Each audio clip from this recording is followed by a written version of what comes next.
The night I sat alone at my best friend's engagement party, I counted the ice cubes in my glass 3 times. Not because I was drunk.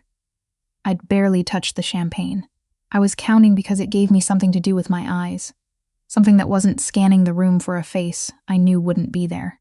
6 weeks earlier, my boyfriend of 3 years had packed a single duffel bag, kissed me on the forehead like I was a child with a fever, and told me he needed space to figure things out.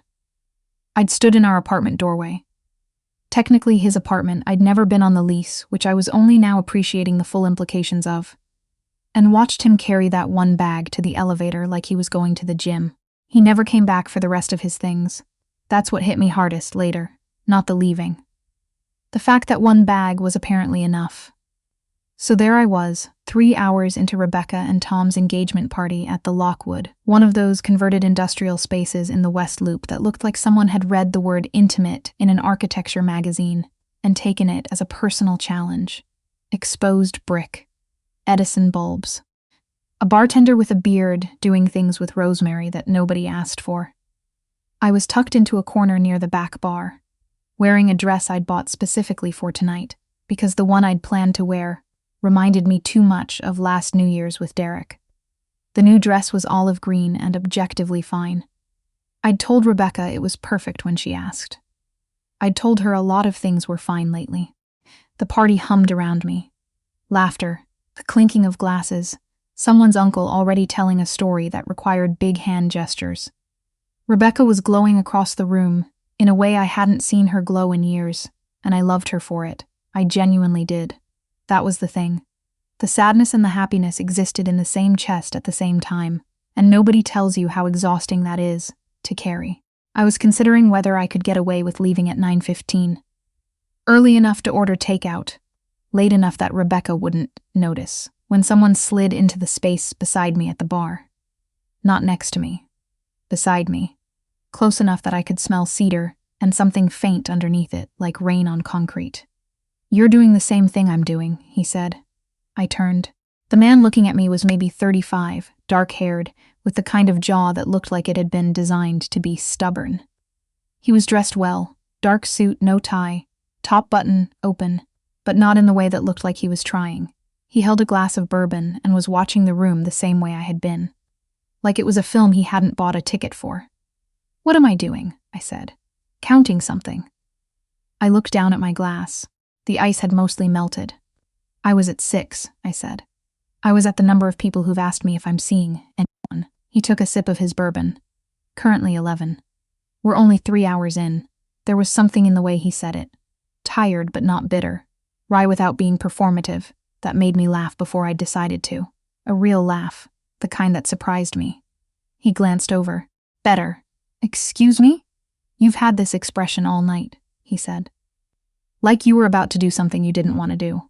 I should have been offended. I almost was. But he wasn't wrong, and we both seemed to know it. "You've been watching me all night?" I said. "I've been watching the room all night. You've been the most interesting thing in it." He said it plainly, like it was a logistical observation. Then he held out his hand. "Bennett, Olivia." We shook hands. His grip was firm without being a performance about it. "How do you know Tom?" I asked. "Business school. We haven't spoken in about 4 years. And then last month he called to say he was engaged and would I come to the party. And I thought, why not?" He paused. "You? Rebecca's my best friend since the 7th grade. And where's your person tonight?" The question landed without warning, the way those questions do. I looked at my glass. "There isn't one anymore," I said. "Recent development." He nodded once, and what I appreciated, what I noticed immediately, was that he didn't say he was sorry. He didn't make a sympathetic face. He just absorbed the information and moved on, which felt more respectful than any condolence would have. "In that case," he said, "would you like to pretend to be here together? Just for tonight. It would help me with question 12. I looked at him. He looked back, perfectly serious. "You're a stranger," I said. "Tom's friend. You can confirm that with Tom." Tom is currently letting his aunt put a fascinator on his head. We both looked across the room. Tom was indeed standing with his head slightly bowed, while a woman in her 60s pinned something purple and feathered to his hair with an expression of deep concentration. "Valid," Bennett said. Look, here's my offer. We talk. If you want to leave before the night's over, you leave. No performance required. But if you want someone in your corner for the next 2 hours so you don't have to count ice cubes alone, I'm available. Something in me, some tired and stretched part of me, exhaled. Okay, I said. But I have questions, fair. What do you do? I run a real estate development firm. Commercial, mostly. Some residential. Is that why everyone's asking if you're seeing someone? Because you're successful? He almost smiled. They're asking because I came alone, and I'm a certain age, and people at parties like this believe that's a problem requiring immediate community intervention. I laughed again. Twice in 5 minutes. That felt notable. We moved away from the back bar to a pair of stools near the window, and we talked. That's what I keep coming back to when I think about that night. How easy it was to talk to him. Not effortless in the way people romanticize, where conversation just flows without friction. There was friction. He disagreed with me about whether open-plan offices were a net negative on human productivity. And we ended up in a genuine argument about it that lasted 20 minutes and that I'm still not sure either of us won. He was direct in a way that made me feel like I was actually being seen rather than managed. There's a difference, and I hadn't felt the first one in longer than I wanted to admit. At some point, Rebecca appeared, flushed and bright-eyed, and looked between us with the expression she's had since 7th grade when she thinks she's discovered something. Olivia, she said. Very carefully. Rebecca, I said equally carefully. I'm Bennett, he said, and shook her hand. Congratulations. Tom's a lucky man. Rebecca beamed. She looked at me. I gave her the smallest possible warning look, which she completely ignored. I'll leave you two, she said, backing away with entirely too much satisfaction. Your best friend, he said. Since the 7th grade, I said. She's going to tell everyone here that we're together. She already has. I saw her texting across the room 20 minutes ago. He considered this. Does that bother you? I thought about it honestly. No, I said. I think that might be the most surprising thing I've learned tonight. We stayed until the party wound down.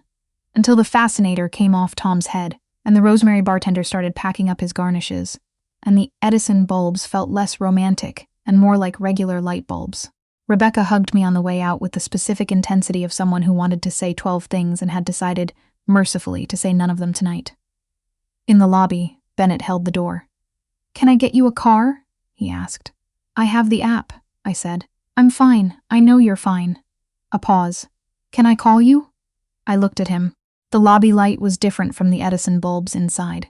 Cleaner, less forgiving, and he looked the same in it, that registered somewhere. Yes, I said. He took out his phone. I gave him my number.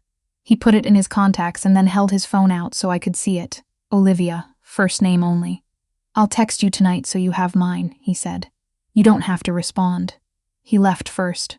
I stood on the sidewalk waiting for my car and my phone buzzed before I'd even put my coat on.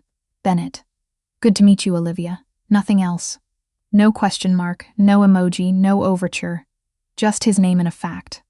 I didn't respond that night. But I read it 4 times before I fell asleep. He texted 2 days later. There's a coffee place on Randolph I think you'd argue with me about.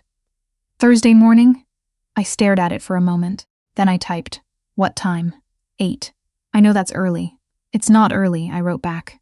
I opened the clinic at 7:30. A pause. Then, you're a doctor? Veterinarian, I said. Specifically a vet who is going to be very opinionated about your coffee place. I'm counting on it. Thursday morning, I walked into a place called Margin that was exactly the coffee shop that takes itself slightly too seriously. The menu was written on a single piece of cardstock. The chairs were mismatched, and the espresso cost $6 without apology. I was prepared to have opinions. He was already there, at a corner table, with 2 coffees waiting. You ordered for me? I said. I ordered what I'd have if I were you, based on available data. He gestured at the cup. If I'm wrong, I'll get you whatever you actually want. I sat down and tried it. It was a cortado, slightly sweet, exactly the temperature I'd have asked for. You got lucky, I said. I really did, he said. We were there for 2 hours. I was 20 minutes late opening the clinic, and I texted my technician, Priya, from the parking lot. Running behind, please start without me. And she responded with a string of emojis that told me she'd been briefed by exactly no one and had somehow still figured out why. That was October. By November, he had a running list of places he wanted to show me, and I had strong opinions about all of them. By December, I knew that he took his coffee black in the mornings, but would order something elaborate on weekends, that he'd grown up in Naperville and couldn't talk about his father without his voice going careful and measured in a way that told me there was a lot underneath that he hadn't said yet, and that he was the kind of person who noticed small things. The way I tucked my hands under my sleeves when I was cold, the fact that I always read the last page of a menu first, and never made a performance of noticing them.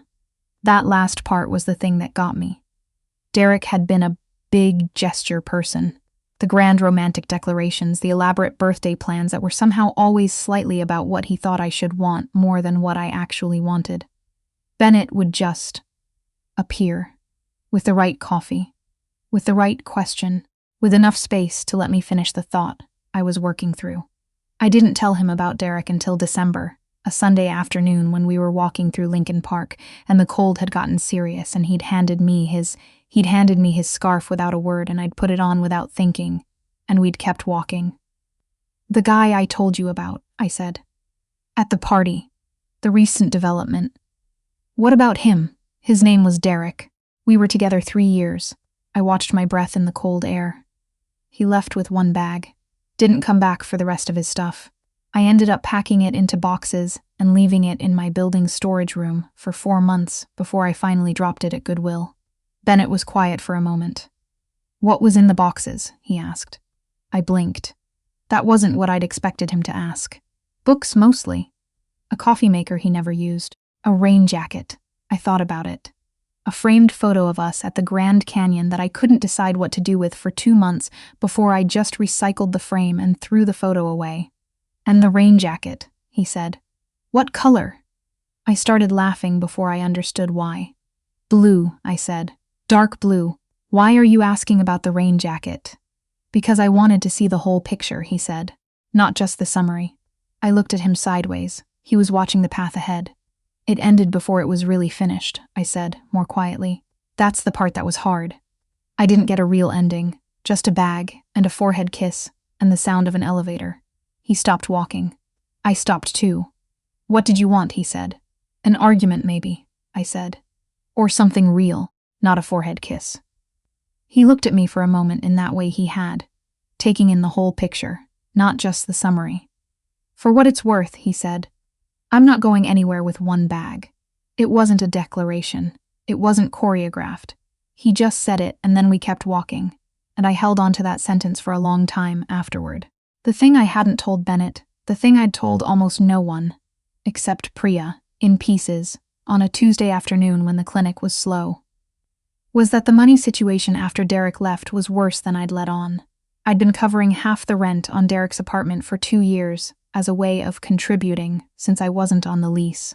When he left and I had to move out within 30 days, I'd taken the first apartment I could afford on short notice, which was fine, livable, in Pilsen, a studio with good light and a radiator that argued with itself every night at 2 a.m. But the deposit and first month's rent had wiped out most of my savings, and I was carrying student loan debt from vet school that was, to put it politely, non-trivial. I hadn't been financially struggling in a way that was visible. I went to dinner. I paid my bills. I contributed to Rebecca's engagement present. But the margin was thin, in a way I could feel every time I looked at my bank app. And there was a particular specific anxiety that came from knowing exactly how close the line was. I didn't tell Bennett because it felt like too much, too fast, and also because I'd spent 3 years with someone who'd made me feel like my financial situation was a problem to be solved, rather than just a reality to be navigated. I wasn't ready to hand that part of myself over again. What I didn't anticipate was that he'd find out indirectly. In January, the clinic's furnace died on a Wednesday morning. The repair was going to run somewhere between $4,000 and $6,000, and our practice owner, Dr. Kim, was on the phone with the HVAC company while I stood in the waiting room with my coat, still on trying to figure out how to keep 3 surgical suites at a functional temperature. I'd called 3 rental companies about portable industrial heaters when Bennett texted. He was supposed to pick me up for dinner that night, and I'd responded with, "Might need to reschedule, work emergency. I'll explain later." He texted back, "What kind of emergency?" I called him instead of texting back. I don't know why. I think I was cold and tired and running low on the particular energy it takes to compose a text that sounds like you have everything under control. I told him about the furnace, about the 4,000 to 6,000, about the heater rentals that would run 200 a day. I was talking fast the way I do when I'm stressed, working through logistics out loud, and he listened. "Is the clinic going to be okay?" he said, when I'd talked myself out. "Yes. It'll just be expensive and logistically irritating for a week." "And you?" he said. "I'm fine, Olivia. I'm cold and I'm annoyed and I'll be fine." A pause. "Okay, let me know if there's anything I can do." He didn't push. He didn't offer to fix it, which I'd half been bracing for. He just asked if I was okay and believed me when I said I was, and that was its own kind of thing. He picked me up at 9 instead of 7. He brought soup from the Thai place on 18th Street that I'd mentioned once in a completely different context, and he sat on my radiator argument studio floor and ate it with me while I talked more about the furnace, and he asked actual questions and didn't once make it about himself. At some point he said, "Can I tell you something?" "Yes," I said. "When I was 28, my company almost didn't make it. I had 4 employees and a lease I couldn't cover, and I spent about 3 months not sleeping before things turned around." He turned his soup container in his hands. "I'm not saying it's the same. I'm saying I know what it feels like to be watching a number very closely." I looked at him. "How did it turn around?" I said. "Slowly," he said, "and then all at once, which is how those things tend to go." I thought about that for a while. "I've been watching a number closely," I said, "for about 6 months. Since I moved." He nodded, not with surprise, like he'd understood something he'd been patient about waiting for me to say. "Okay," he said. "Just okay, no advice, no offer, no pity. Just the acknowledgement that he'd heard me, and that it didn't change anything." I think that was the night I understood what I'd been circling for 3 months. February was when things shifted in ways I hadn't planned for. A Saturday night, late, we were high-floor condo at his apartment. A high-floor condo in the West Loop, spare and clean and full of books I kept meaning to interrogate him about. And we'd been talking for 3 hours about something that had started as a disagreement about city zoning policy and turned into something else entirely. The kind of conversation that has a life of its own and goes places neither person planned. He'd made coffee at midnight. We were on his couch, and at some point we'd drifted close enough that the distance had closed. And I was aware of the exact moment the conversation stopped and something else took its place. He looked at me for a moment. "I need to tell you something," he said. My chest tightened the way it does when you're bracing for news you can't yet identify. "Okay," I said. "There's a complication." He held my gaze. "A work situation that's gotten complicated. I don't want to say more than that right now because it's not resolved, but I want you to know it exists and that it has nothing to do with you." "What kind of complication?" I said.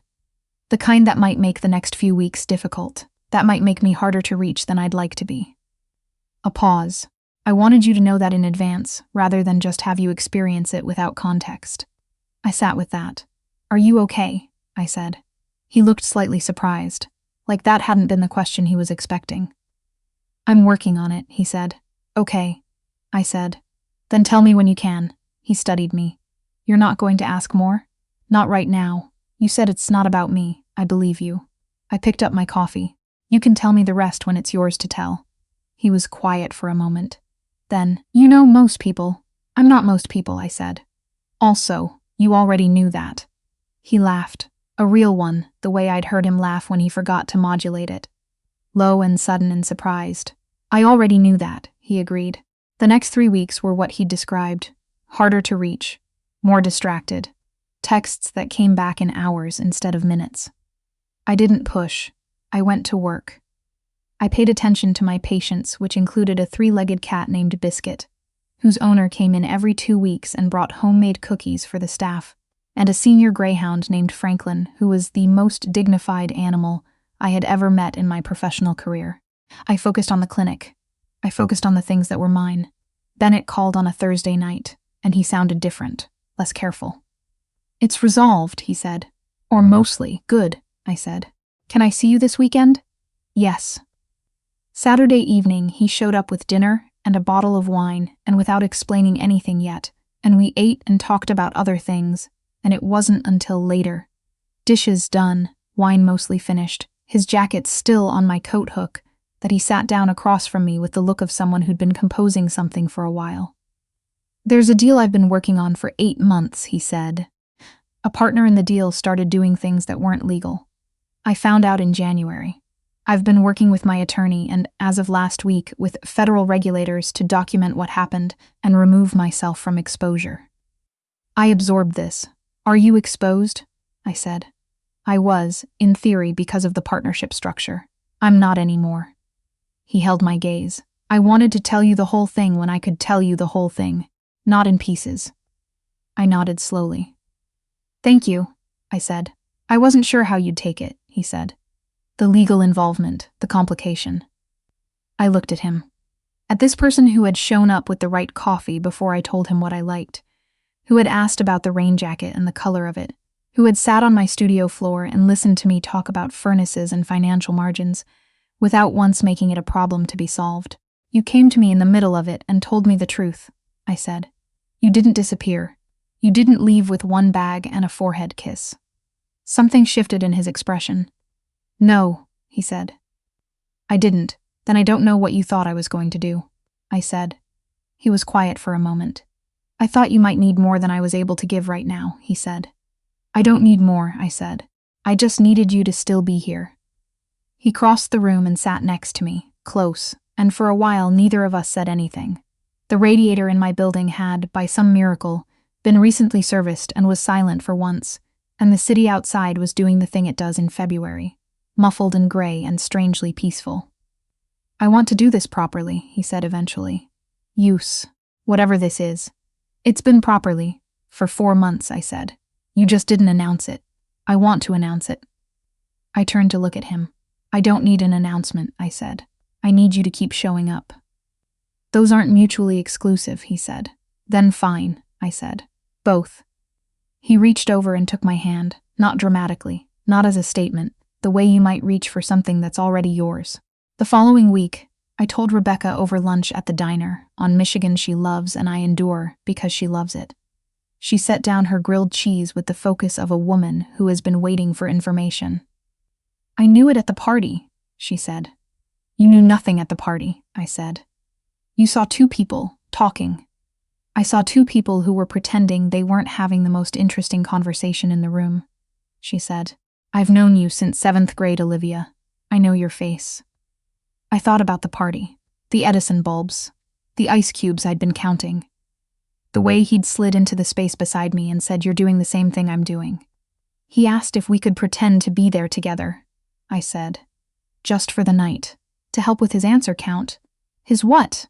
He'd been asked 11 times if he was seeing someone. Rebecca started laughing. "And you said yes." I said yes. She shook her head, smiling at her grilled cheese. "What was the real question?" She said. "I thought about that. I think he wanted company from someone who wasn't performing," I said. "And so did I." She looked up. "And now?" I looked out the window at Michigan Avenue, at the February gray, and the people walking with their heads down against the cold, and a woman with a yellow coat moving against the tide of everyone else, like she'd decided to go a different direction than the crowd. "Now it's not pretend," I said. Rebecca reached across the table and put her hand over mine. "Good," she said. It was such a small word for everything it contained. But then, that had been the whole of it, hadn't it? The small things that meant the most. A cortado at the right temperature. A question about the rain jacket. A hand reaching for something like it was already supposed to be there. I had walked into that party planning to leave by 9:15. I walked out with the beginning of something I hadn't known I was ready for, with a man who didn't need to fill every silence, who asked the whole question instead of the easy one, who showed up when it was inconvenient and told the truth when it was hard. He texted me that night after Rebecca's lunch. How was she? Insufferably pleased with herself, I wrote back. She's been right since October, and she knows it. A pause. Then, she's not wrong. I read that 3 times. Then I put my phone down and smiled at the ceiling of my studio apartment, with its old light fixture and its now quiet radiator, and its one good window that faced east. I had counted ice cubes to get through that party. I hadn't known I was also counting down to something else entirely.